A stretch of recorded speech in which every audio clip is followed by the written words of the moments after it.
Download aplikasi Bekal Islam dan kunjungi web bekalislam.com. Bismillahirrahmanirrahim. Assalamualaikum warahmatullahi wabarakatuh. Alhamdulillahi ala ihsanih wa syukru lahu ala taufiqihi wa amtinani wa asyhadu an la ilaha illallah wahdahu la syarika lahu ta'ziman li sya'nih wa asyhadu anna Muhammadan abduhu wa rasuluhu da'ila ridwanih. Allahumma salli alaihi wa ala alihi wa ashabihi wa ikhwanih. Hadirin dan hadirat yang dirahmati oleh Allah Subhanahu wa taala. Alhamdulillah, puji dan syukur kita panjatkan kepada Allah Subhanahu wa taala atas segala limpahan karunia yang Allah berikan kepada kita. Salawat dan salam tercurahkan selalu kepada junjungan kita, suri tauladan kita Nabi Muhammad sallallahu alaihi wasallam dan juga kepada keluarganya serta seluruh sahabat beliau tanpa terkecuali. Pembahasan kita pada kesempatan kali ini adalah tentang turunnya wahyu kepada Nabi Muhammad sallallahu alaihi wasallam. Berita tentang akan datangnya seorang nabi terakhir sudah tersebar di seantero Jazirah Arab, bahkan sampai ke negeri Syam. Ya. Dan hal ini telah diketahui oleh orang-orang Yahudi dan Nasara sebelumnya. Orang-orang Yahudi mengetahui akan munculnya nabi terakhir dari Taurat. Adapun orang-orang Nasara mereka mengetahui akan munculnya nabi yang terakhir dari Injil mereka. Ya, tentunya Taurat dan Injil ya yang masih menyebutkan tentang adanya berita akan hal ini.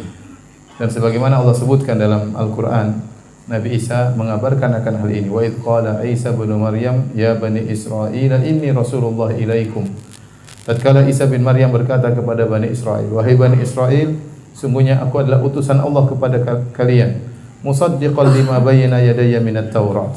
Aku membenarkan apa yang diturunkan sebelumku, yaitu tentang isi Taurat.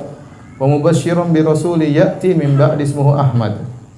Dan aku beri kabar gembira kepada kalian tentang seorang rasul yang akan datang setelahku, namanya adalah Ahmad. Falamma ja'ahum bil bayyinati qalu hadza sihrun mubin. Namun tatkala Rasulullah SAW datang kepada mereka dengan bayyinat, dengan hujjah yang kuat, mereka berkata ini adalah sihir yang nyata. Jadi Nabi Isa telah mengabarkan kepada kaumnya. Demikian juga dalam Al-Quran Allah sebutkan ya bagaimana orang-orang Yahudi dahulu mereka suka sesumbar kepada orang-orang kaum Ansar. Jadi orang Yahudi disebutkan kenapa mereka tinggal di kota Madinah, karena mereka tahu dari Taurat bahwasanya akan muncul nabi terakhir dan nabi tersebut akan berhijrah di suatu tempat yang banyak kormanya di Hijaz.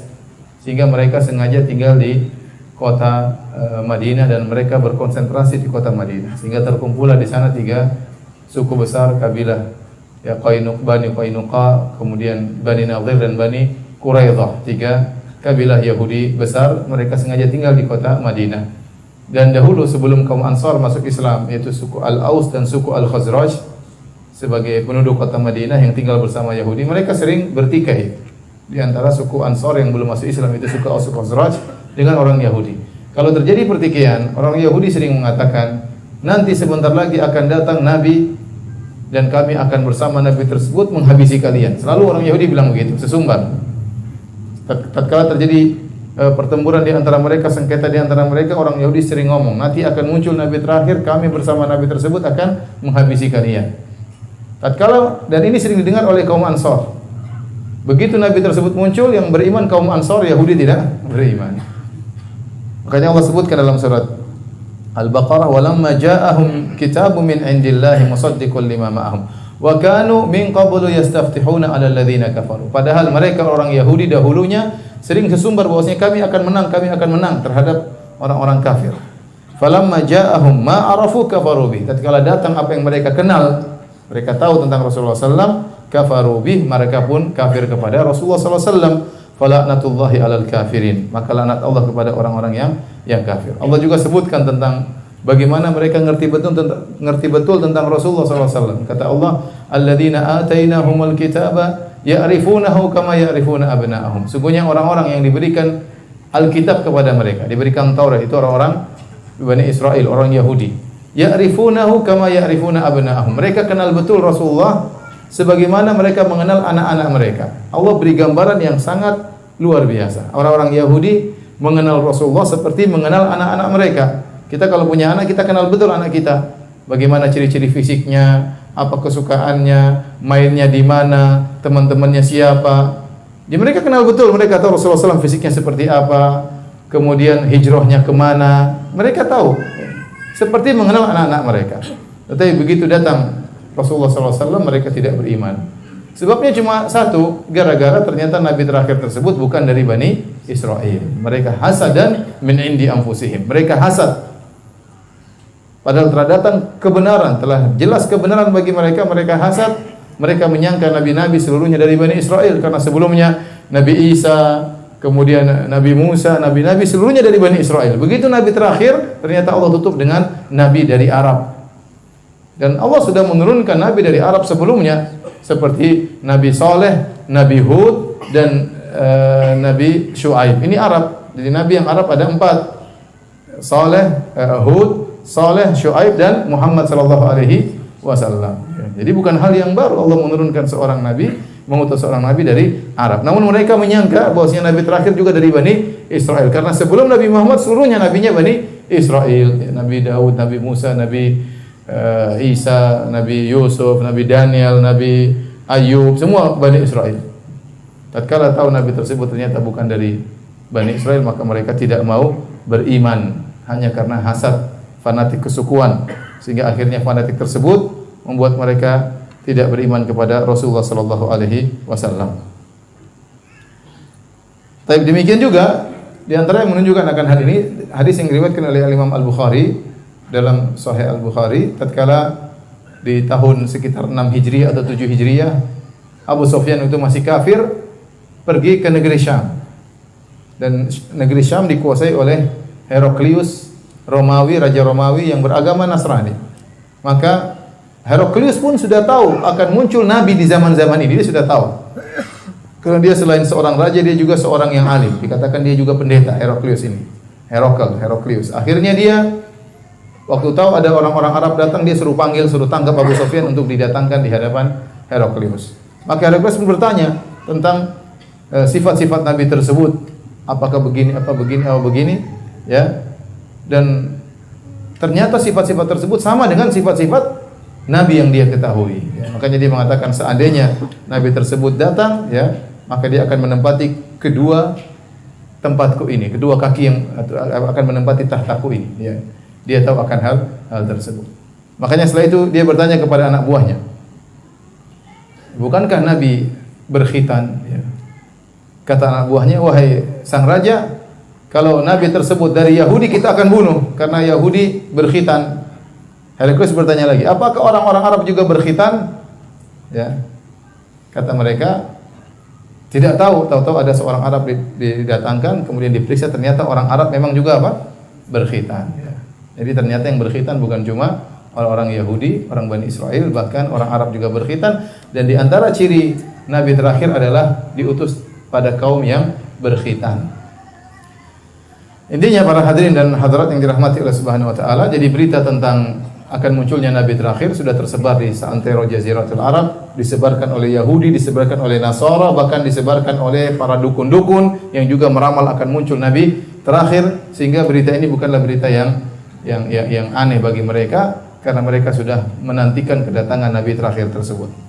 Baik, bagaimana wahyu pertama kali turun kepada Rasulullah sallallahu alaihi wasallam? Pertama kali Rasulullah sallallahu tidak langsung didatangi malaikat Jibril.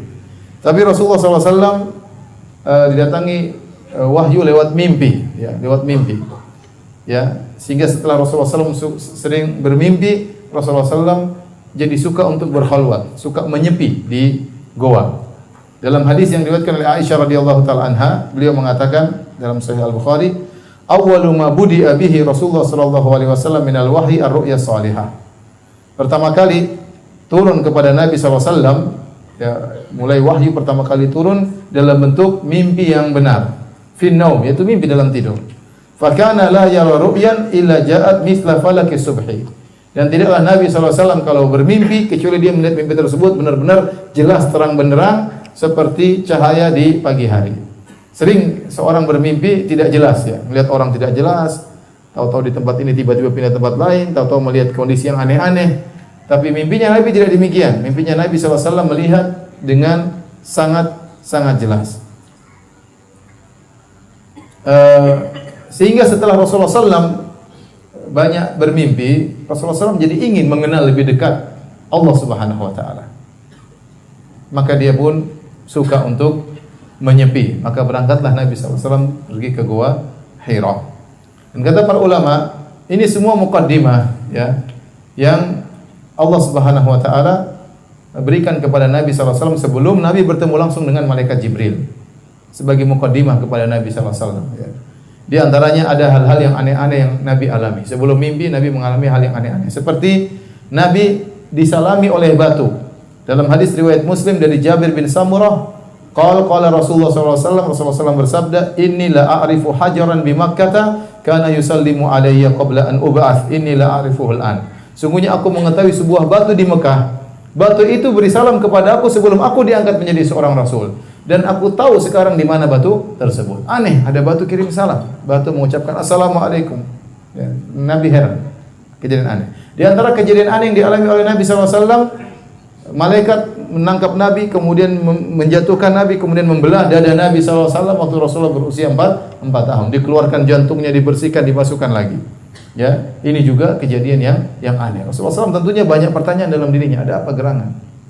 Saya dengar batu berbicara, kemudian saya pernah dibuka dadaku, kemudian dibersihkan, dimasukkan lagi, dijahit. Kemudian Rasulullah SAW bermimpi selama 6 bulan. Mimpi. Disebutkan Rasulullah SAW sering bermimpi. Akhirnya Rasulullah SAW suka untuk berkhalwat.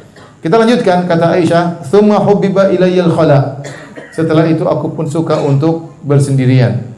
Wa kana yakhlu bi ghar Hira fayatahannatsu fihi wa huwa ta'abbud. Maka Nabi pun menyepi di Gua Hira dan dia yatahannath. Yatahannath yaitu dia beribadah di sana. Al-layali dawatil adad, itu beberapa malam di sana. Qabla an yanzi'a ila ahlihi. Dia bawa bekal ke sana, kalau bekalnya habis dia turun lagi. Wa yatazawwadu lidzalik. Kalau bekalnya habis Rasulullah SAW turun, kemudian thumma yarji'u ila Khadijah fa yatazawwadu limithliha. Bekalnya habis, dia ambil lagi makanan, dia balik lagi ke Gua Hira, kemudian dia menyepi di situ merenungkan, berfikir, ya. Hatta ja'ahul haqq wa huwa fi ghar Hira. Sampai datang kebenaran waktu Nabi sedang berada di Gua Hira, itu datang malaikat Jibril. Timbul pertanyaan, apa sih yang dilakukan oleh Nabi di Gua Hira? Aisyah mengatakan yatahannath. Yatahannath dalam bahasa Arab diambil dari kalimat al-hinth. Al-hinth artinya dosa. Kalau kita artikan secara letterlek artinya Nabi menjauhi dosa-dosa. Sehingga sebenarnya mengatakan maksudnya Nabi sudah muak melihat kemaksiatan yang terjadi di kota Mekah. Ya. Terjadi minum khamar, main judi, zina di sana sini, syirik di mana-mana. Ya, anak-anak muda kacau semuanya. Ya Rasulullah SAW sudah muak melihat seluruh kemaksiatan tersebut dan dia rindu ingin mengenal lebih dekat tentang Tuhannya. Maka dia pun pergi ke Gua Hira. Ya, ini pendapat. Ada yang mengatakan yatahannath, maksudnya yatahannaf, yaitu Nabi SAW beribadah. Ya, beribadah di situ beribadah apa? Ada yang mengatakan Rasulullah SAW tafakkur, merenungkan tentang keagungan Allah Subhanahu wa taala. Ada yang mengatakan Nabi SAW bersedekah. Kalau ketemu orang miskin, Rasulullah SAW bersedekah kepada orang miskin. Ada yang mengatakan Rasulullah SAW beribadah dengan ibadahnya Nabi Ibrahim. Taib, ibadahnya Nabi Ibrahim bagaimana? Wallahu alam, kita juga nggak tahu. Intinya Nabi SAW menyepi, menjauhkan diri dari kerusakan yang terjadi di kota Mekah. Dia ingin lebih tahu, lebih dekat tentang Allah Subhanahu wa taala. Sampai akhirnya datanglah malaikat Jibril alaihissalam. Ya. Para hadirin dan hadirat yang dirahmati oleh Allah Subhanahu wa taala, waktu Nabi diangkat menjadi malaikat, itu bukan kehendak Nabi sallallahu alaihi wasallam, tapi kehendak Allah Subhanahu wa taala. Ingat, Nabi tidak sedang ingin menjadi seorang nabi. Dia hanya ingin menyepi, menjauhkan diri dari berbagai macam kerusakan. Maka dia pergi ke Gua Hira ingin mengenal dekat tentang Rabb-Nya, tentang penciptanya. Tiba-tiba datang malaikat Jibril. Nabi kaget atau tidak? Nabi kaget. Jadi itu di luar dugaan Nabi SAW. Nabi diangkat menjadi seorang Nabi, itu bukan kehendak Nabi, itu kehendak Allah, murni kehendak Allah. Maka Allah berfirman, Allahu yastafi minal malaikati rusulan wa minan nas. Allah yang memilih di antara malaikatnya menjadi utusan, dan demikian juga Allah memilih di antara manusia menjadi utusan. Allah yang pilih. Ya.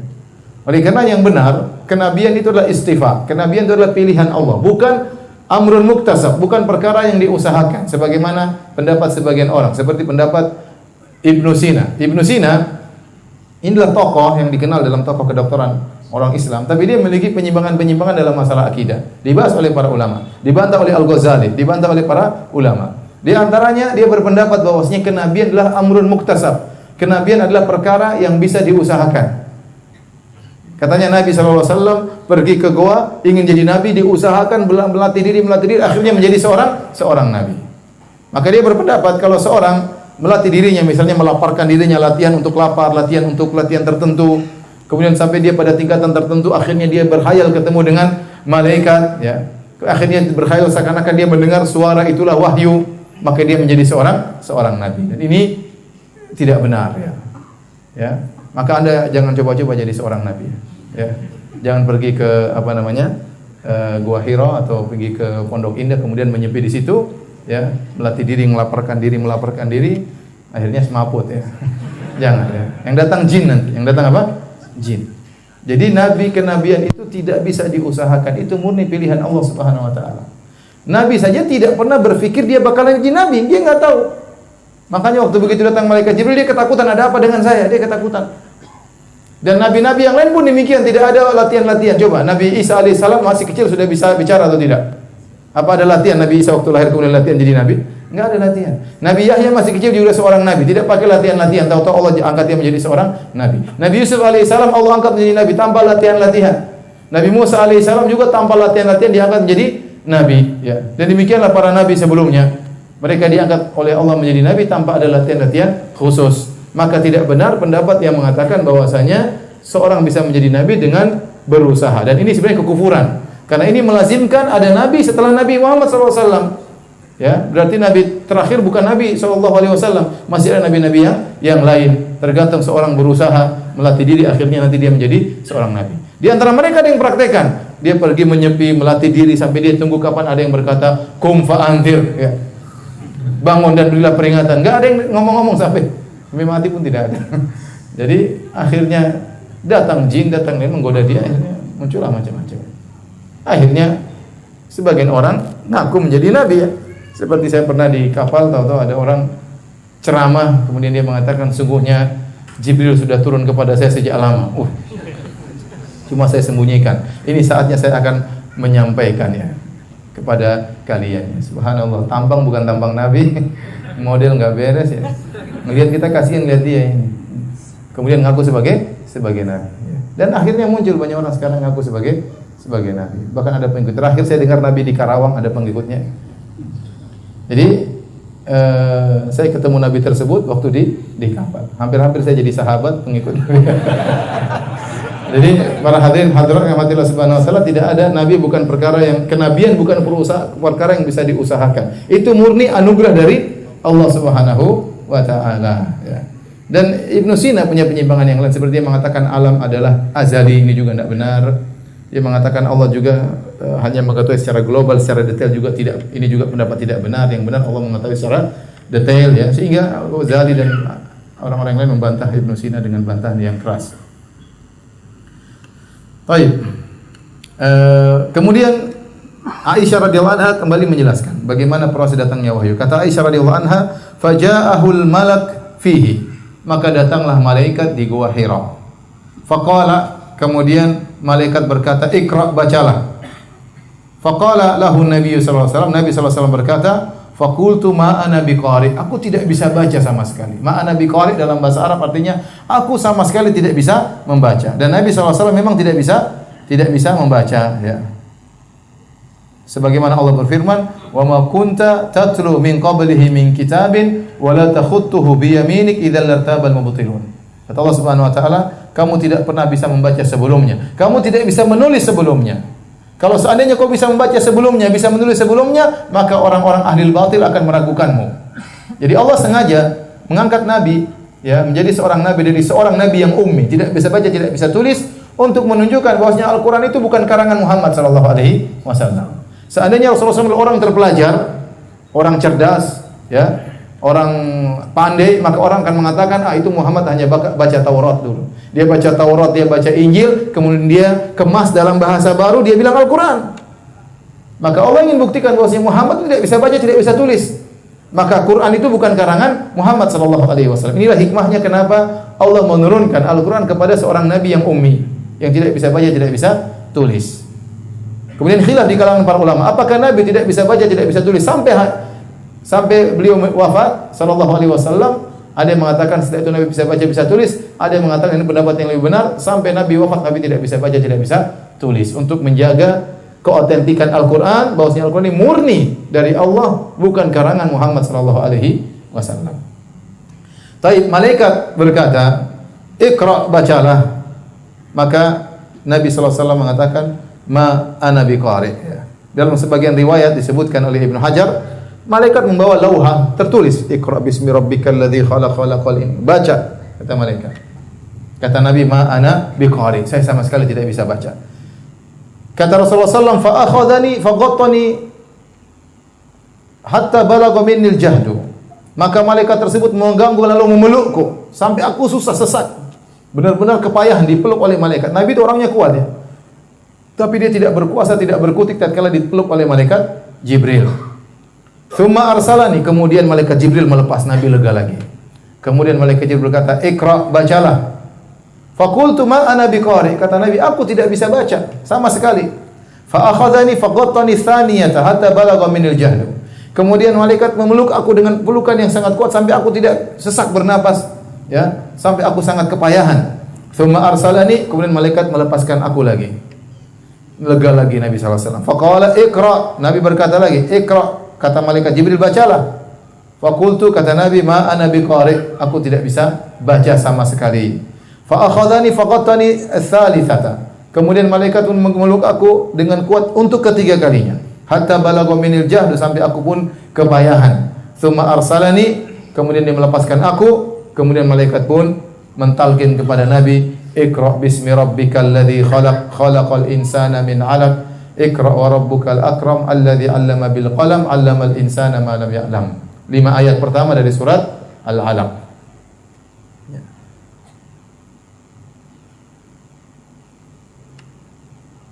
Baik, hadirin dan hadirat yang dirahmati oleh Allah Subhanahu wa taala, maka tatkala itulah Nabi diangkat menjadi seorang nabi ya. Di mana? Di Gua Hira. Tapi ingat, tidak perlu kita mencari keberkahan di Gua Hira. Benar, di situ pertama kali turun ayat kepada Nabi di Gua Hira. Namun Gua Hira tidak kemudian dijadikan tempat untuk ziarah. Orang ke sana kemudian mencari keberkahan. Mungkin ada yang ingin nongkrong di situ ya. Jawabannya tidak. Nabi tidak pernah naik lagi ke Gua Hira untuk kedua kalinya, paham? Dan para sahabat tidak ada yang naik ke Gua Hira untuk nongkrong di Gua Hira. Adapun kalau kita ke Gua Hira hanya untuk napak tilas sejarah, enggak ada masalah. Tapi jangan meyakini kalau kita duduk di situ kita baca Iqra bismi rabbikal ladzi khalaq, enggak ada. Enggak ada. Sama seperti kata Ibnu Katsir, sebagian orang berusaha mencari di mana posisi Goa Al-Kahf yang Allah sebutkan tentang sebagian pemuda yang tidur di sana selama 309 tahun. Kata Ibnu Katsir, Allah tidak menyebutkan di mana gua tersebut, dan Nabi juga tidak pernah menyebutkan di mana gua tersebut. Seandainya gua tersebut berkah, pasti Nabi akan sebutkan. Nabi akan beri motivasi agar orang mencari gua tersebut. Maka tidak perlu mencari tahu di mana gua tersebut, dan tidak perlu meyakini bahwasanya gua tersebut punya keberkahan tertentu. Ini perkataan Ibnu Katsir dalam tafsirnya. Ya, maka seorang tidak perlu berusaha payah kemudian ingin ya kalau hanya napak tilas tidak apa-apa. Tapi kalau meyakini kita masuk di gua tersebut, coba kita tidur di gua tersebut, ngapain? Siapa tahu enggak bangun 309 tahun repot. Pulang-pulang semua sudah berubah. Baik, setelah kejadian tersebut, kata Aisyah radhiyallahu taala anha, "Faraja'a biha tarjufu bawadiruhu." Maka Nabi pun pulang sambil gemetar bawadiru ini tulang daging di sini antara leher dengan pundak di sini gemetar. Rasulullah SAW ketakutan. Hatta dakhala ala Khadijah. Sampai Rasulullah SAW ketemu dengan Khadijah. Biasanya Rasulullah SAW pergi berapa hari, bekal habis pulang, ketemu Khadijah. Kemudian minta bekal lagi, pergi lagi. Sudah habis bekalnya, turun lagi. Berulang-ulang. Kali ini pulang ketakutan. Dan Khadijah radhiyallahu anha, subhanallah, wanita yang sangat salehah. Ya. Wanita yang sangat salehah. Waktu suaminya minta bekal untuk ke gua, dia tidak, ngapain ke gua terus mas. Enggak. Dia bikin makanan udah pergi. Pulang lagi habis minta bekal, dia udah pergi aja. Dia tidak protes-protes. Mas ini pulang aja, pulang mengambil makanan, balik lagi. Mas ngapain aja sih mas? Ya, tahu suaminya ingin menyendiri dalam kondisi tertentu, dia kasih bekal. Nah, ada banyak komentar. Itu istri yang apa? Salehah. Mudah-mudahan istri antum Khadijah semua. Aminnya kurang keras. Kemudian waktu Rasulullah SAW ketemu dengan Khadijah, Rasulullah SAW gemetar. Rasulullah SAW mengatakan, zammiluni, selimuti aku. Dalam sebagian riwayat kata Rasulullah SAW, subbu alayya bima'in barid, tuangkan air kepadaku. Rasulullah gemetar. Maka Khadijah pun mengambil air, ya, kemudian menyiramkan air ke Nabi SAW. Kemudian Khadijah radhiyallahu anha pun mengambil selimut, fazammaluhu, menyelimuti Nabi SAW. Hatta dhahaba anhu raud, diselimuti dan tidak diajak ngomong tenang sampai hilang ketakutan dari dada Nabi sallallahu alaihi wasallam, ya. Ini saya katakan lagi bagaimana salehahnya Khadijah. Waktu Nabi mengatakan, "Selimuti aku." Khadijah tidak berkata, "Ada apa? Ente kenapa?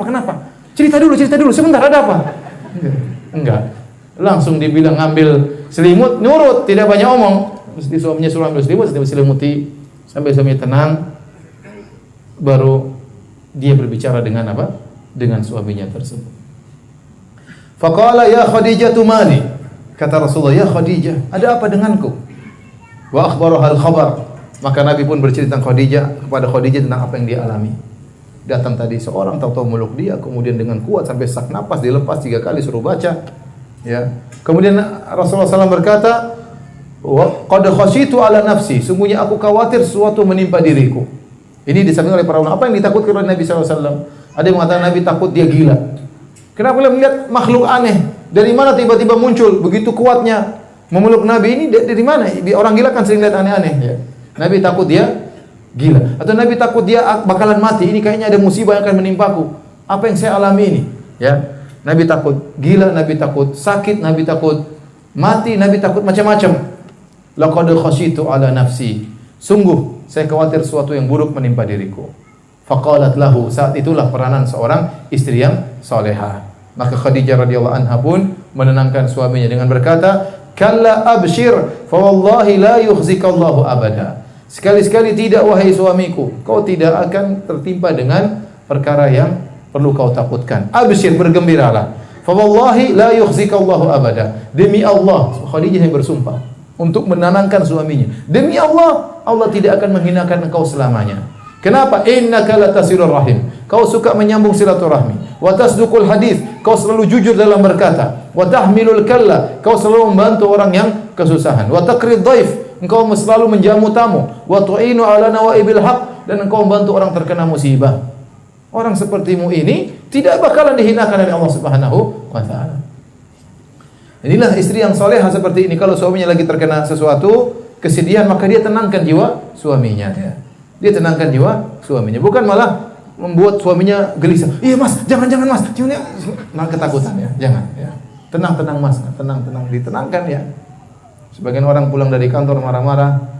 Istriku, aduh, Abu Fulan tuh kurang ajar di kantor gini-gini saya. Istrinya bilang, istrinya juga begitu mas. Tambah emosi.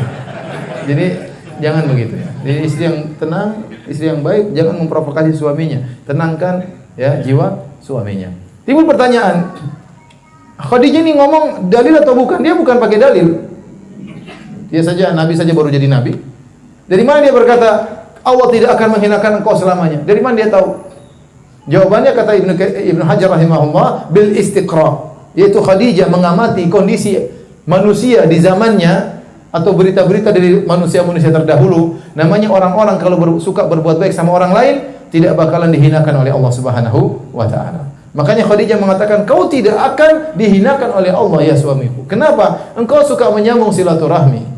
Engkau suka jujur dalam berkata. Engkau suka membantu orang miskin. Engkau suka menjamu tamu. Engkau suka membantu orang terkena musibah. Orang seperti ini tidak akan dihinakan oleh Allah Subhanahu wa taala. Sehingga akhirnya tenanglah Nabi sallallahu alaihi wasallam. Tsumma talaqat bihi Khadijah hatta atat bihi Waraqah bin Naufal. Kemudian Khadijah setelah suaminya tenang, Khadijah bawa suaminya menuju Waraqah ibnu Naufal, ibn Asad bin Abdul Uzza bin Qusay. Wa huwa ibnu ammi Khadijah. Dia adalah sepupunya Khadijah. Waraqah bin Naufal ini sepupunya Khadijah, akhu abiha. Jadi bapaknya Waraqah saudara kandungnya bapaknya Khadijah. Jadi Waraqah bin Naufal adalah sepupunya Khadijah radhiyallahu taala. Wa kana imra'an tanassara fil jahiliyah. Namun Waraqah ini dia masuk agama Nasrani waktu di zaman jahiliyah. Wa kana yaktubul kitab al-arabi fayaktubul bil arabiyyah min al-injil ma syaa Allah an yaktub. Dan dia menulis Injil dengan bahasa Arab. Apa yang Allah kehendaki dia tulis ya.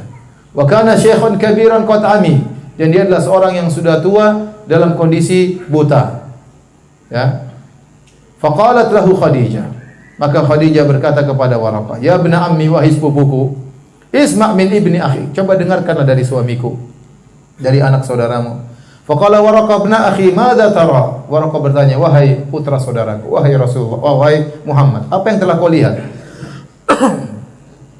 Fa akhbarahu Nabi sallallahu alaihi wasallam ma ra'a. Maka Nabi ceritakan tentang apa yang dia rasakan, yang dia lihat.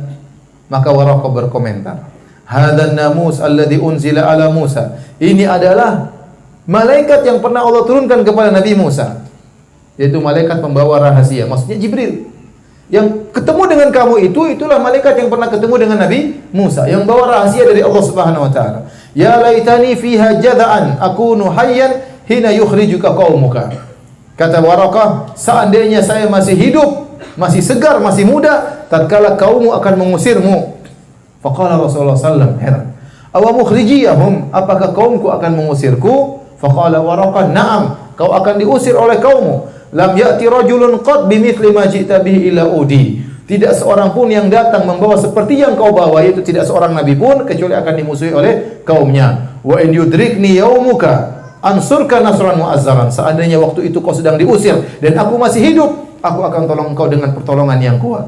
Tsumma lam yanshab Waraqatu an tufiya. Namun tidak lama kemudian Waraqah pun meninggal dunia.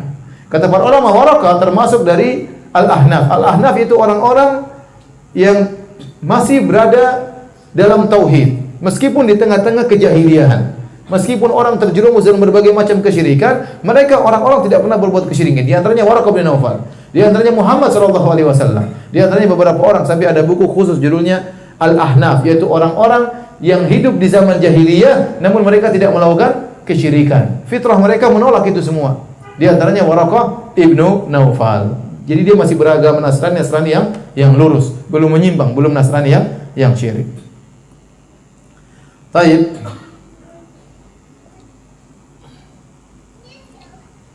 Para ulama menyebutkan kenapa waktu Jibril memeluk Nabi sampai 3 kali, kenapa enggak langsung dari awal? Ya. Ada yang pernah mengatakan untuk menjelaskan kepada Nabi bahwasanya yang dia alami sekarang itu bukan mimpi. Bahwasanya dalam kondisi sadar, karena sebelumnya Nabi sudah bermimpi selama 6 bulan. Dia jangan sampai waktu Jibril datang Nabi merasa dia sedang mimpi, maka malaikat Jibril memeluknya, melepaskan sampai 3 kali agar Rasulullah SAW sadar bahwasanya yang dia alami itu adalah sungguh-sungguh benar, alam nyata, bukan alam mimpi.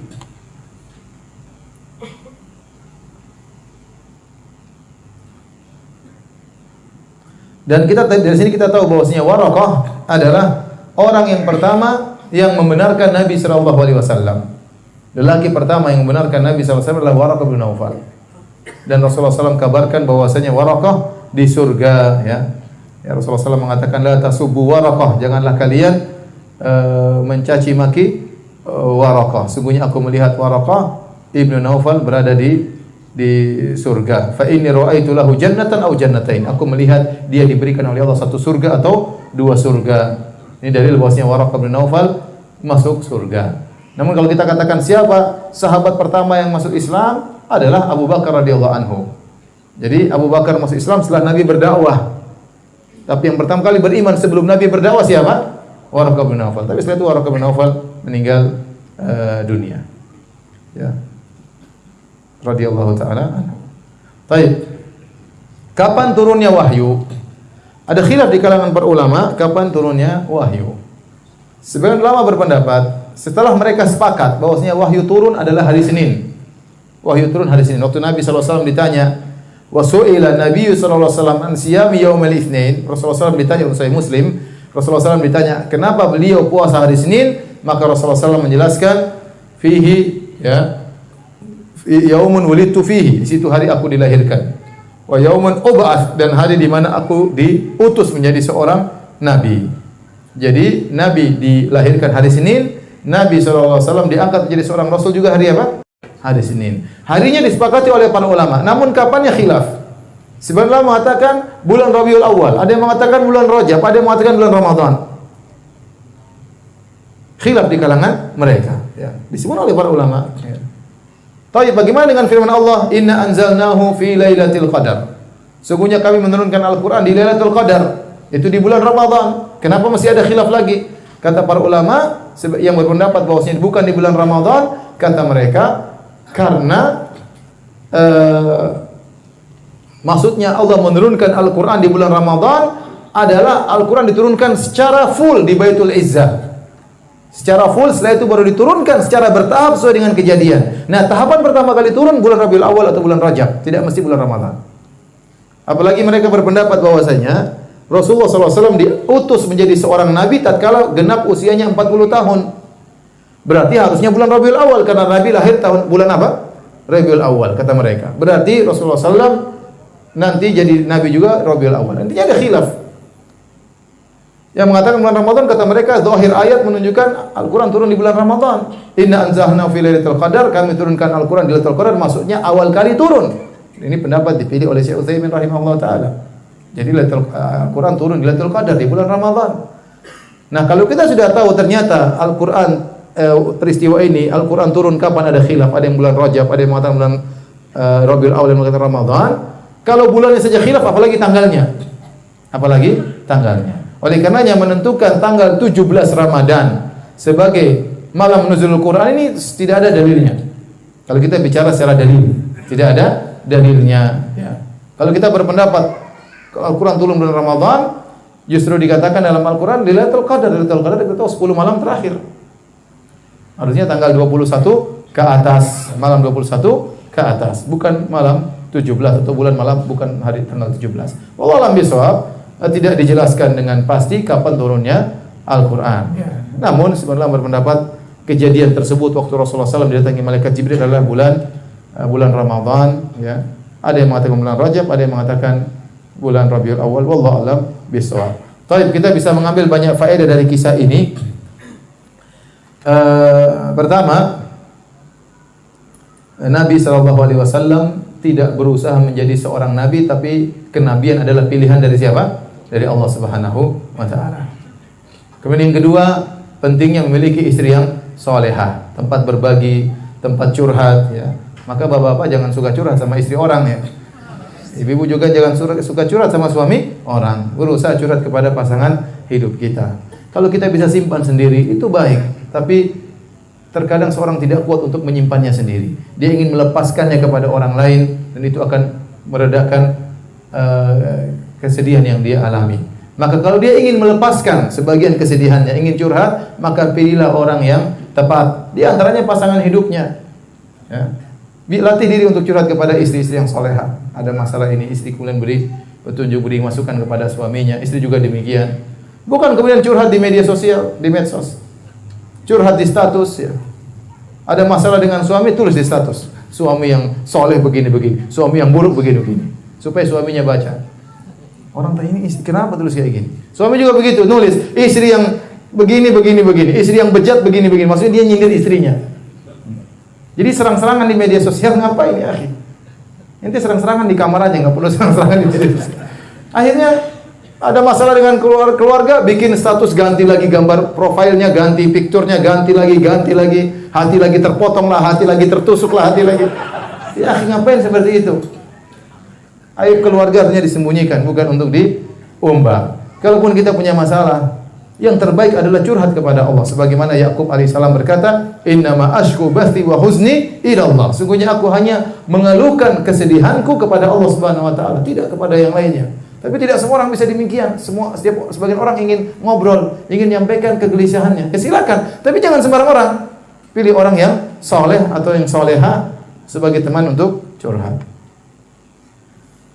Kemudian tadi bahwasanya orang yang senantiasa berbuat baik, sering membantu orang lain, sering bersedekah jujur, tidak akan dihinakan oleh Allah Subhanahu wa taala. Dan dia akan meraih husnul khatimah. Dari Abu Umamah radhiyallahu taala anhu, Rasulullah SAW bersabda, "Sana'iul ma'ruf taqi masari as-su'." Ketahuilah bahwasanya perbuatan-perbuatan baik kepada orang lain akan mencegah seorang dari kebinasaan yang buruk. Oleh karenanya kalau Anda ingin meraih husnul khatimah, sering berbuat baik sama orang lain. Sering berbuat baik sama orang lain. Ya. Allah insya Allah berikan husnul khatimah. Saya berbicara tentang seorang yang saya tahu, ya, dari kerabat saya. Dia jarang sholat, hampir nggak pernah sholat. Sampai umur 80-an, 79 atau 80, tahu-tahu dia ada kasus sama istrinya. Istrinya udah ngaji, kemudian hampir mau cerai, akhirnya mereka panggil saya untuk menyelesaikan masalah. Ini orang yang hampir jarang sholat. Ya pas-pasan lah agamanya, nggak ngerti Quran juga nggak. Ini pokoknya agamanya sangat minim. Tapi dia baik, suka nyambung silaturahmi, sudah kesedah sana, suka datang ke keluarga-keluarga, bantu-bantu, bahkan membantu ibu saya, membantu banyak yang dia bantu. Di akhir hayatnya, tahu-tahu dia mulai mengenal sunnah, dia mulai belajar, mulai sholat, mulai dibimbing. Kemudian umur berapa? Umur 84 tahun kalau nggak salah, atau 80 tahun saya agak lupa. Kemudian dia meninggal dunia. Pas meninggal, istrinya cerita sama saya, tante cerita sama saya, dia bilang, "Asyhadu an la ilaha illallah wa asyhadu anna Muhammadar Rasulullah." Istrinya heran, ini ngapain teriak-teriak gini? Ternyata meninggal. Subhanallah. Ternyata meninggal dunia. Ya. Maka saya sangat yakin dengan hadis, Inna ahadakum la ya'malu bi amali ahli an-nar fima bainaka wa bainahu ma bainaha illa dhira'. Sungguhnya seorang benar-benar mengamalkan amalan penghuni neraka sampai jarak dengan neraka cuma sedikit. Kemudian Allah takdirkan di akhir hayatnya dia melakukan amalan kebaikan, kemudian dia pun masuk surga. Ya. Jadi, kalau Anda ingin dapat husnul khatimah, jangan dolimi orang. Jangan dolimi orang. Kemudian suka berbuat baik sama orang lain. Kalau dizalimi orang, sabar. Kata Nabi SAW, "Sana'iul ma'ruf taqi masari as-su." Sungguhnya perbuatan baik akan menjauhkan seorang dari kebinasaan yang buruk. Kemudian dalam hadis kisah ini juga bisa ada faedah yang bisa kita ambil. Bolehnya kita memuji orang kalau ada perlunya. Lihatlah Nabi SAW dipuji oleh Khadijah. Dipuji oleh Khadijah supaya Nabi SAW tadinya ketakutan, gemetar, hilang percaya diri, mengkhawatirkan sesuatu yang tidak-tidak, maka Khadijah menenangkan. "Wahai suamiku, engkau selalu menyambung silaturahmi, engkau selalu begini, engkau selalu begini." Ini pujian semuanya. Jadi dibolehkan dalam kondisi-kondisi tertentu. Oleh karena kalau kita perhatikan dalil-dalil tentang masalah pujian, banyak dalil yang melarang memuji. Melarang memuji. Ya. Contohnya Rasulullah sallallahu alaihi wasallam mengatakan dalam hadis Miqdad berkata, "Amarana Rasulullah SAW an nahziya fi wujuhil maddahin turab." Nabi memerintahkan kami untuk melemparkan pasir ke wajah orang yang suka muji-muji. Jadi, kalau orang suka muji-muji kita lemparkan pasir ke wajahnya. Dalam hadis yang lain kata Nabi sallallahu alaihi wasallam, "Idza ra'aitumul maddahin fahthu ala wujuhihim turab." Kalau kalian lihat orang tukang muji-muji, lempar pasir di wajahnya. Kalau orang muji-muji kita, sebentar, ngapain Mas mencari pasir? Sini, lempar wajahnya. Kenapa? Karena pujian itu berbahaya. Menghilangkan keikhlasan seorang. Merasa orang lebih besar daripada yang seharusnya. Tadi dia pakai topinya nggak cukup lagi karena kepalanya jadi besar. Makanya Rasulullah SAW, ya, waktu ada orang memuji-muji kepada sahabat yang lain, maka Rasulullah SAW mengatakan, "Waihak, qata'ta unuka sahibik." Celaka engkau telah memotong leher saudaramu. Rasulullah yaqulu miran, ulang-ulang, kau telah membunuhnya. Ya. Maka kata Rasulullah SAW, "In kana ahadukum madihan." Kalau seorang di antara kalian ingin memuji, la mahala, dan dia memang harus memuji, falyaqul. Maka begini cara memuji kata Nabi. "Ahsibu kadza wa kadza." Bilang aja menurutku orang ini begini-begini. Wa in kana yura annahu kadzalik. Menurutku demikian. Wa hasibu Allah yang lebih tahu tentang dirinya. Kalaupun kau harus memuji, pujilah caranya demikian. Wala yuzakki 'ala Allahi ahadan, dan jangan seorang mendahului Allah dalam memuji. Anda memuji orang lihat zahir, Anda tidak tahu isi hatinya bagaimana. Nah, kalau Anda pun harus memuji, Anda bilang tadi, "Menurut saya, engkau begini," dan Allah lebih tahu tentang dirimu. Kalaupun Anda harus memuji. Kalau bisa tidak perlu memuji. Karena tadinya ada orang ikhlas, gara-gara Anda puji akhirnya dia jadi riya, jadi sombong, jadi angkuh. Contoh, ada ustaz habis ceramah. Terus tanya sama murid, "Gimana tadi ceramah saya?" Nanti, "Mantap ustaz, mantap." Ustaz langsung, "Oh begitu ya?" Terbang melayang ustaznya. Bilang aja biasa aja ustaz. "Alhamdulillah, mudah-mudahan bermanfaat ustaz." Mudah-mudahan orang ngamalkan Ustaz. Gitu aja, jangan malah muji ustaznya sehingga ustaznya melayang-melayang ya. Ini tidak baik. Akhirnya ustaznya setiap kali ngisi pengajian tanya lagi gimana tadi? Gimana tadi? Ingin dipuji sama muridnya.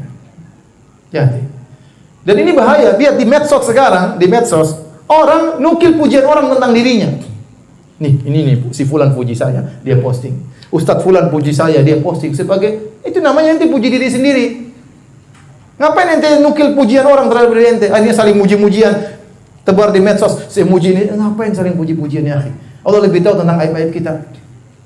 Jadi bahaya pujian itu apa? Bahaya. Jangan cari pujian bukan kayak itu ria, amal semua hilang gara-gara cari pujian. Maka jangan terperangkap dengan pujian. Orang puji sudah kita bilang Allahumma ghfirli, Allahumma la tu'akhidni wa yaqulun. Kalau kita dipuji kita bilang apa? Allahumma la tu'akhidni wa yaqulun. Ya Allah jangan kau siksa aku akibat pujian mereka. Waj'alni wa ghfir lahum ma la ya'lamun. Ampunilah mereka atas apa yang mereka tidak tahu tentang aib-aibku. Waj'alni khairum mimma yadhunnun, jadikan aku lebih baik daripada persangkaan mereka. Jadi ingatkan diri, bukan malah kemudian nukil pujian-pujian orang untuk supaya semakin tinggi. Tetapi kata para ulama, kalau dalam kondisi tertentu kita boleh muji. Seperti tadi orang enggak pede, ada anak kita malah sekolah, dia merasa goblok, dia kamu pintar nak. Ya, kamu buktinya game menang terus.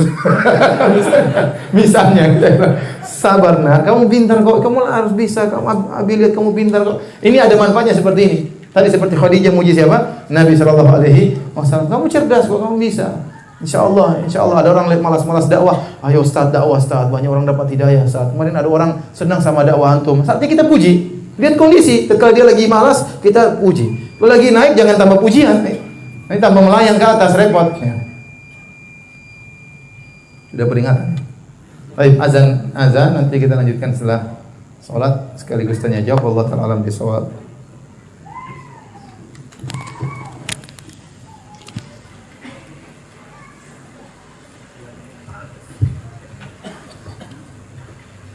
Allahu Akbar. Allahu Akbar. Allahu Akbar. Asyhadu an la ilaha illallah.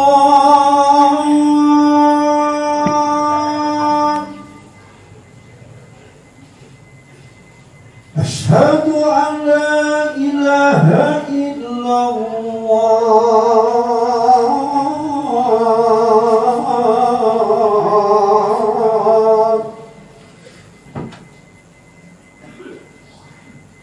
Asyhadu anna Muhammadan Rasulullah.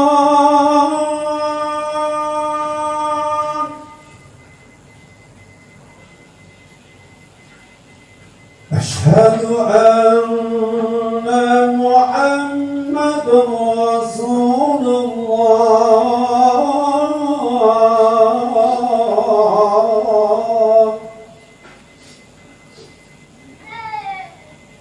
Hayya 'alas salat.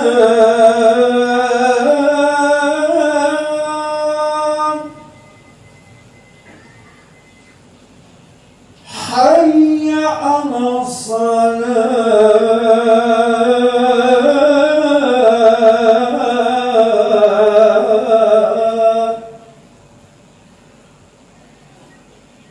Hayya 'alal falah.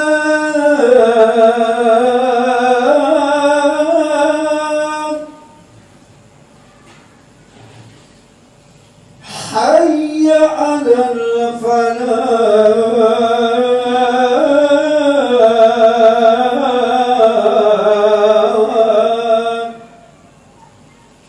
Allahu Akbar.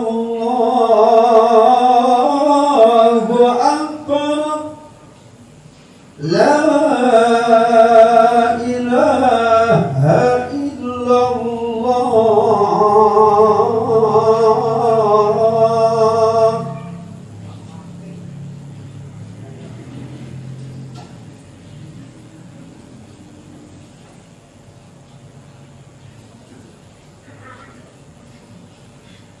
الله أكبر أشهد أن لا إله إلا الله أشهد أن محمدا رسول الله حي على الصلاة حي على الفلاح قد قامت الصلاة.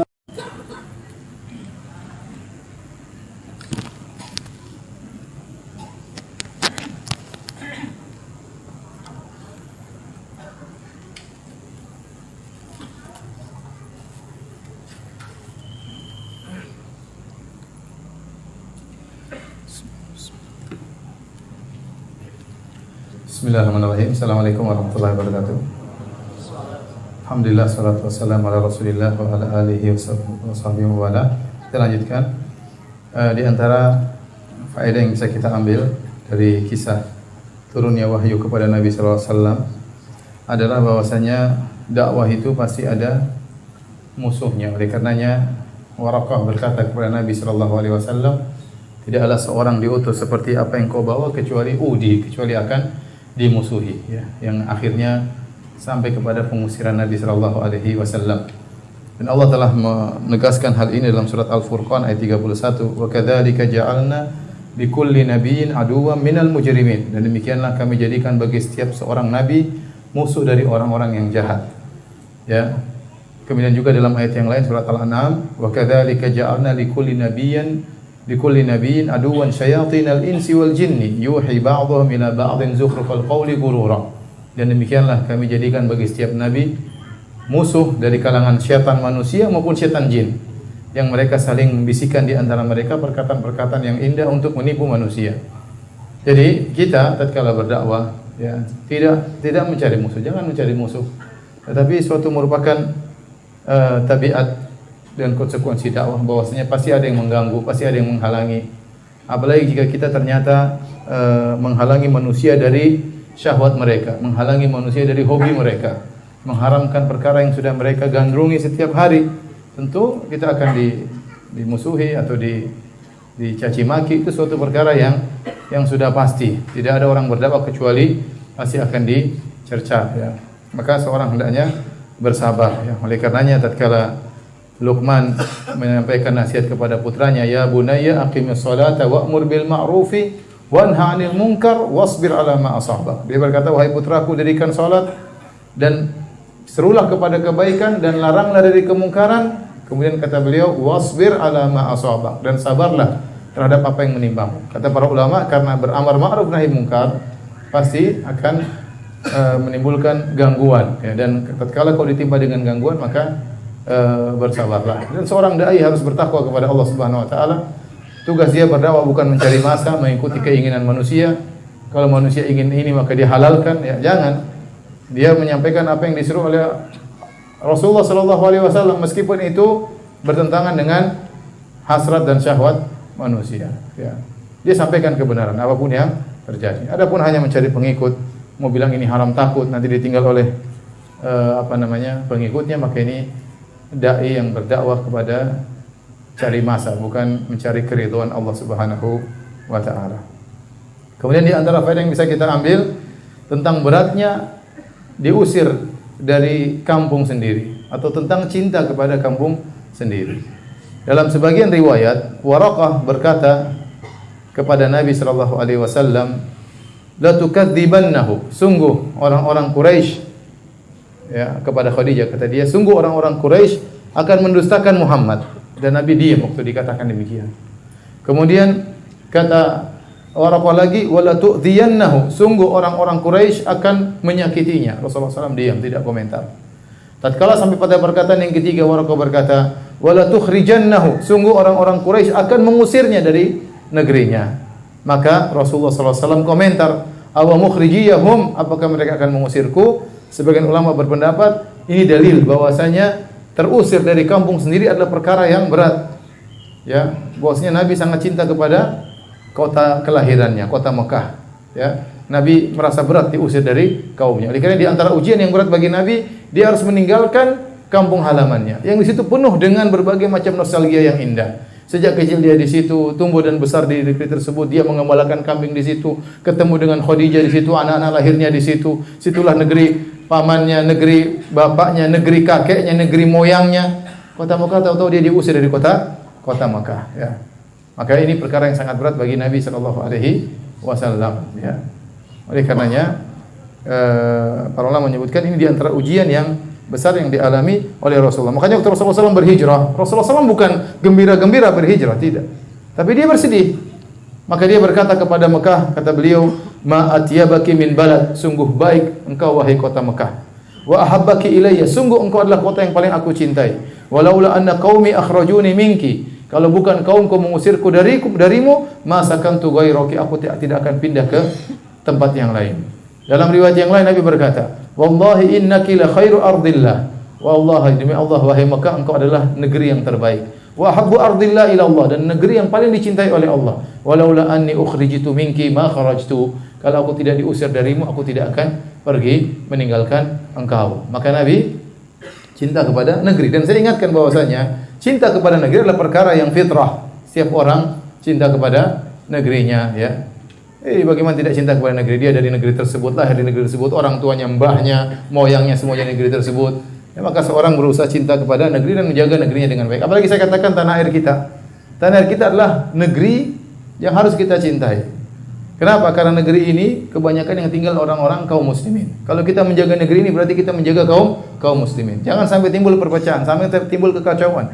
Jangan sampai timbul chaos. Kalau kita ikut andil dalam timbulnya chaos tersebut, berarti kita akan menanggung dosa yang sangat berat, ya. Apalagi negeri ini diperoleh dengan perjuangan para pahlawan yang rata-rata orang-orang Islam, yang rata-rata memperjuangkan negeri dengan takbir. Rata-rata pahlawan orang-orang apa? Orang Islam. Rata-rata penjajah orang-orang kafir, ya. Maka negara yang sudah diperjuangkan oleh para pahlawan dengan pengorbanan darah, ya, dan raga mereka dengan takbir, maka jangan sampai kita rusak negeri ini, ya. Maka kita berusaha menjaga negeri ini dengan berniat menjaga negeri kaum muslimin. Kalau hilang ketenteraman dari negeri ini, tidak ada keamanan negeri ini, seperti negara-negara Islam yang lainnya, lihat Suriah, di Irak, di mana-mana banyak. Maka banyak perkara yang akhirnya tidak bisa kita kerjakan. Dakwah pun susah, ibadah pun susah, nuntut ilmu apalagi. Ekonomi enggak jalan, agama tidak jalan, maka jangan sampai kita terprovokasi, ya, kemudian kita ikut andil dalam merusak keamanan negeri ini. Kalau ada kesalahan, perbaiki dengan cara yang baik, bukan dengan cara anarkis sehingga akan timbul hal-hal yang tidak kita inginkan. Cukuplah negeri-negeri di sekitar kita menjadi pelajaran bagi kita. Jangan sampai kita mudah terprovokasi. Kita ingin kebaikan, tapi ada cara yang terbaik untuk menempuh atau memperbaiki kekurangan yang ada.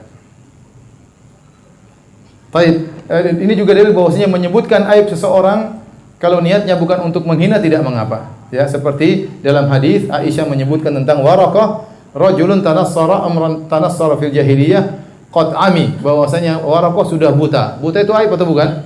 Aib, ya. Makanya ada sebagian ikhwan yang ngisi pengajian di kalangan orang buta, jangan sampai dia bilang buta, karena mereka sebagiannya apa? Tersinggung. Meskipun mereka tahu mereka apa? Buta. Jangan kita nyinggung mereka dengan orang-orang buta. Kita jangan sebut kalimat buta di hadapan mereka, ya.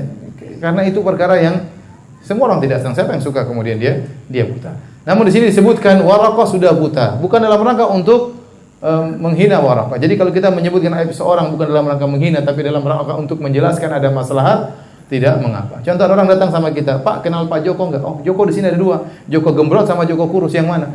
Ini sudah sama aib, gembrot sama kurus sama-sama aib. "Oh, Joko yang gembrot juga ada dua. Yang pincang sama yang menghina lagi." Enggak, ini dalam rangka untuk bukan menghina, tapi untuk apa? Membedakan, tidak mengapa. Baik, demikian saja. Insyaallah kita lanjutkan pada kesempatan yang lain. Ya, ini ada pertanyaan, kalau bisa dijawab.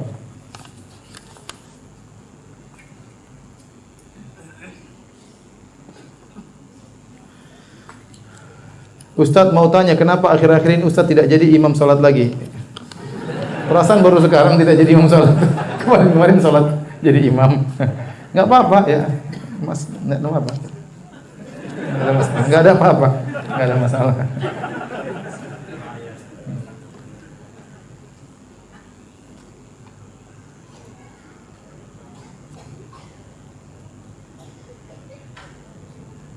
Ustadz, apakah dalil khusus tentang zaman fatrah kekosongan kenabian dari Nabi Isa ke Rasulullah?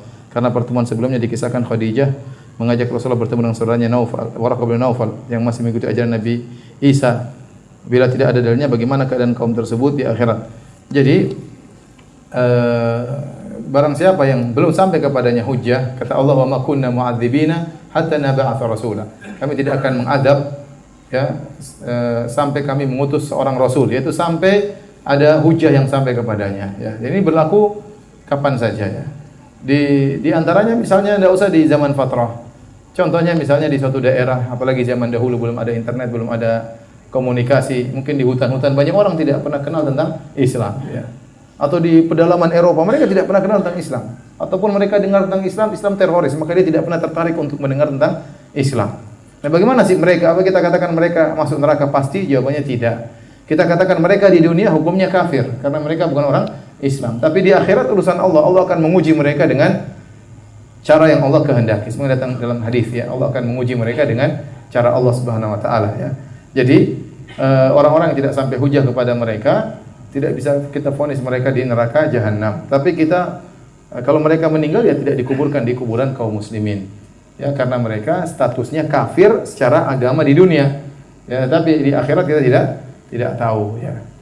Adapun sekarang rata-rata orang sampai kepada mereka Islam, di mana-mana internet ada, di mana-mana orang bisa cari tahu tentang Islam. Maka uzur semakin sedikit karena informasi begitu kuat zaman sekarang. Oleh karena kita dapati betapa banyak sekarang orang masuk Islam begitu cepat di negara-negara Eropa. Banyak sekali orang cepat masuk. Hampir tiap hari orang masuk Islam. Saya masih ingat waktu saya ke Australia beberapa waktu lalu.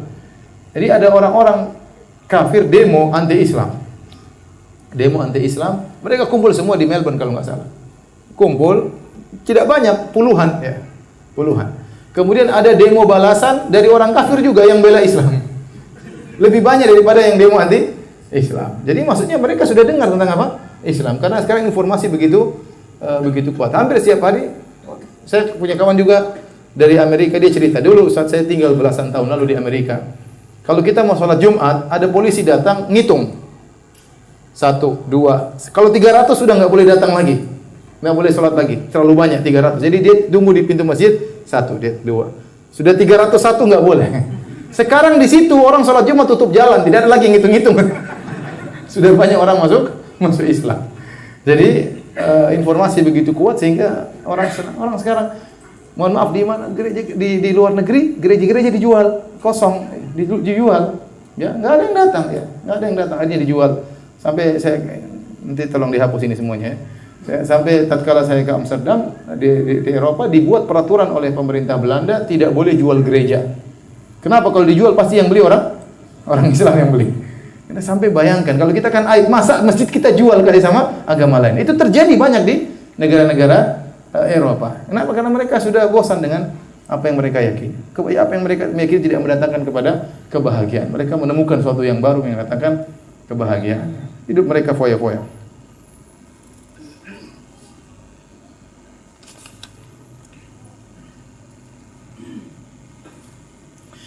Ustaz, di luar tema, siapa nama ibunda Nabi Yusuf? Konon namanya Rahil. Konon namanya apa? Rahil. Disebutkan dalam sebagian buku, tapi saya tidak tahu tentang kesahihannya karena tidak ada hadis yang sahih tentang ini. Kenapa ingin tahu nama ibundanya Nabi Yusuf? Mungkin mau kasih nama anaknya dengan apa? Nama tersebut. Allah Allah.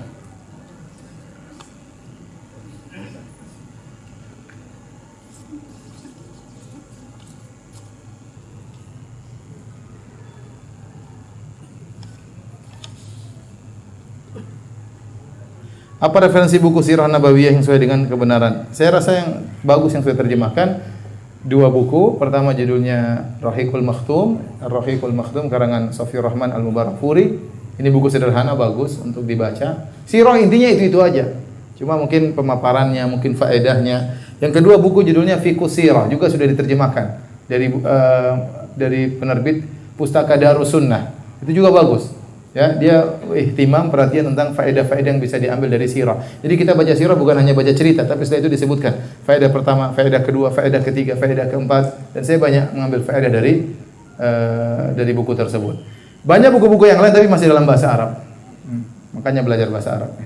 Ya, di antaranya seperti As-Sirah An-Nabawiyah Shahihah karangan Dr. Akram Al-Umari, itu bagus, itu jadi 2 jilid dan itu jadi kurikulum kita di Universitas Islam Madinah waktu saya kuliah hadis waktu S1. Jadi banyak buku-buku yang lain tapi masih dalam bahasa Arab.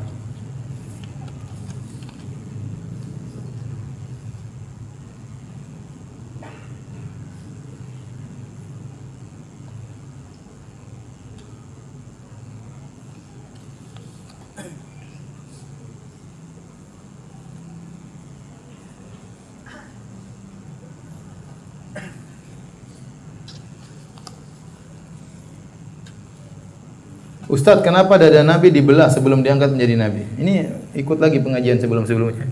Sudah pernah saya jelaskan ya. Murojaah ya. Tanya langsung, Ustaz.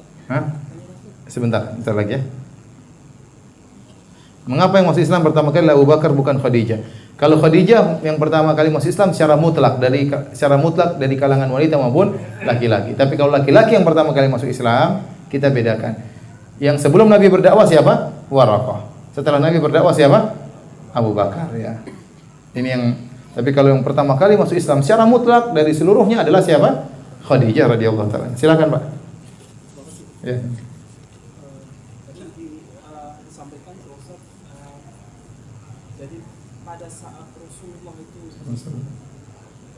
itu menerima wahyu itu dalam dia itu dalam kondisi yang tidak nyaman. Jadi dia itu dalam kondisi yang tidak nyaman, bisa dalam keadaan yang ketakutan atau dalam riwayat lain dia gemetar atau dalam riwayat lain dia mengeluarkan keringat sampai sebesar biji jagung dan seterusnya. Nah, saya melihatnya Al-Quran itu kan ada 6.600 sekian ayat ya. Kalau setiap Rasulullah menerima ayat itu dalam keadaan yang begitu tidak nyaman, jadi betapa menderitanya Rasulullah selama itu ya. 6.600 sekian ayat, dan setiap menerima ayat kondisinya seperti yang saya sebutkan tadi. Tidak, jadi belum selesai. Oh, belum selesai. Itu pertanyaan pertama. Wih. Yang kedua? Pertanyaan kedua, tadi saya juga menyebutkan bagaimana yang dihadapi oleh para nabi yang diutus Allah kepada kaumnya. Kita lihat seperti Nabi Nuh, Nabi Lut, Nabi Hud, dan seterusnya sampai ke Nabi Muhammad SAW. Mereka itu diselamatkan oleh Allah dari kezaliman kaumnya. Tapi ada yang luput untuk diselamatkan, seperti Nabi Yahya yang dipenggal kepalanya, Nabi Zakaria yang dibelah tubuhnya. Terus kita melihatnya di sini, apakah ibror yang bisa diambil dari case ini? Apakah itu tentunya kita tidak menurunkan status kenabiannya ya, dengan dia dipenggal dan seterusnya. Tapi kita pengen memahami kenapa Allah tidak menyelamatkan Yahya, tidak menyelamatkan Zakaria dari gangguan umatnya. Ya. Terus kemudian yang ketiga, 3A. Yang ketiga. Nanti saya lupa pertanyaannya kebanyakan. Tadi saya cemas, Ustaz. Ustaz bilang memuji itu begini dan begitu ya, harus dilempar buruk sekali ya. Sementara saya rajin dan sangat mudah memuji anak-anak saya. Tadi sudah dijawab ya. Karena tujuannya adalah motivasi, mengencourage mereka untuk setiap prestasi-prestasi kecil saya rajin memuji mereka. Tapi sudah terjawab. Jadi terima kasih. Ya, sudah. Terima kasih. Jadi yang pertama, Nabi SAW dapat wahyu bukan cuma satu model. Ya, bisa dalam mimpi, bisa dengan malaikat membacakan, tidak harus keringat. Jadi tidak selalu dalam bentuk apa? Keringat. Jadi wahyu ada beberapa cara Allah memberikan wahyu. Di antaranya malaikat membacakan. Ya. Seperti tadi, Iqra bismi rabbikal ladzi khalaq, itu Nabi kaget aja, tapi tidak ada peristiwa apa? Keringat. Ya, ada peristiwa yang Nabi terdiam kemudian keluar keringat meskipun musim dingin. Itu terjadi. Jadi Allah mengasihkan beberapa model. Tentu ada hikmah yang Allah kehendaki. Ada yang mengatakan agar Nabi benar-benar konsen ya, bahwa ini benar-benar wahyu ya, dan disebutkan oleh para ulama. Jadi tidak semua ayat seperti itu. Tidak semua ayat seperti itu. Kalaupun dikatakan Nabi menderita, itu ujian bagi Nabi SAW. Nabi diuji dalam kehidupannya.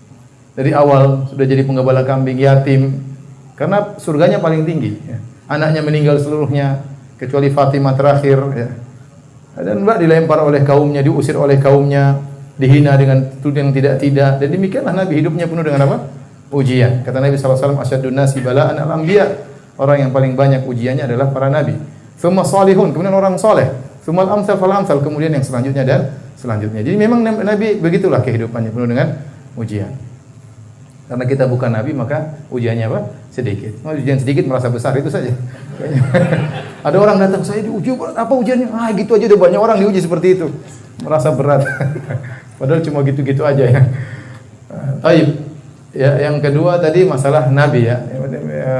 Saya belum baca perkataan para ulama ya tentang masalah tersebut. Tapi memang di antara sifat-sifat orang Yahudi wa qatlahumul anbiya. Mereka membunuh para nabi ya. Mungkin Allah menghendaki para nabi mendapatkan ajar syahadah ya, mati syahid ya. Ya menunjukkan bahwasanya terkadang kebenaran ya terkadang dikalahkan namun ujung-ujungnya akan datang kemenangan. Seperti Nabi SAW. Nabi SAW pernah kalah dalam perang Uhud. Seandainya Nabi pasti menang terus maka tidak ada ujian. Orang semua akan masuk Islam kalau begitu. Makanya kata para ulama dibuatlah terkadang Nabi kalah. Demikian juga dalam peperangan terkadang kaum muslim menang, terkadang apa? Kalah. Agar bahwasanya ini ujian. Antum beriman kepada ayat, kepada dalil, tidak mesti harus menang terus. Kalau selalu menang terus semua orang akan masuk Islam. Semua orang akan masuk. Tanya kenapa orang Islam sekarang begini? Kita pernah jaya, sekarang kita lagi terpuruk. Kenapa kita tidak kembali kepada Al-Quran dan Sunnah? Banyak bermaksiat yang makan riba berapa orang, yang berbohong banyak orang, berapa banyak yang meninggalkan sholat, atau banyak percaya dukun, atau masih banyak kemaksiatan. Ya. Jadi maksud saya, mungkin di antara hikmahnya tadi bahwasanya Allah terkadang menguji para nabi tersebut dengan mati syahid, dan terkadang al-haq itu terkadang kalah, namun bukan berarti kalah terus-menerus. Suatu saat akan apa? Bangkit lagi. Itu adalah perjuangan, itu ujian bagi orang-orang yang beriman. Demikian apa yang bisa saya sampaikan, kurang lebihnya saya mohon maaf. Subhanakallah bihamdik, asyhadu an la ilaha illa anta, astaghfiruka wa atubu ilaik. Assalamualaikum warahmatullahi wabarakatuh.